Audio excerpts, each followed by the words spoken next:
Bizada stomatologlar upravleniyasida qiladigan ishi nima? Ortoped xirurg oladi-da, kelayotgan misol uchun senga yoqadimi? Klinika upravleniyasi ortopediya xirurgiya qoldi, sen faqat terapiya qilsan. Yo'q. Yoqmaydi.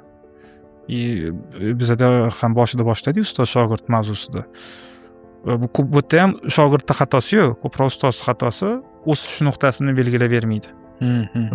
Kompaniyada обязательно o'sish nuqtasini belgilab berish kerak. Sen mana bu etapda kelding, bu etapda 1 yildan keyin mana bu etapga chiqasan, 2 yildan keyin mana bu etapga chiqasan, 3 yildan keyin qolsang, senga mana bu etap beriladi.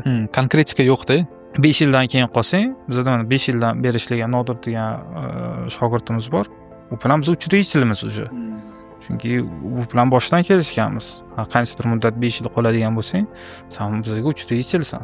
Ya'ni biznes uyga o'xshaydi, uyga o'xshab qurganingizdan keyin uni обязательно qanaqadir kvartira, endi kvartira unga berishingiz kerak. Ya'ni bizda ishlaydi, 5 yil, 10 yil ishlaydi-da, haligi mutaxassis birga ishlagan u. Kompaniya egasida mulkdor, ishlagan odam mulkdor emas. U anaqaga to'g'ri kelmaydi. Shuning uchun biznes egasi обязательно o'qish kerak.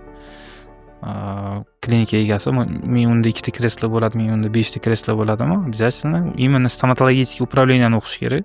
Yana shu stomatolog upravleniyasiga anaqa qilganim Alisher Isayev juda ham yaxshi, mana infaktorlar juda ham yaxshi, zo'r biznes, B2B biznesda juda ham zo'r ustoz ular. Biz ham o'zimiz ko'p narsada o'rganganmiz, lekin stomatologiyani upravleniya sohasidagi o'quvi boshqacha.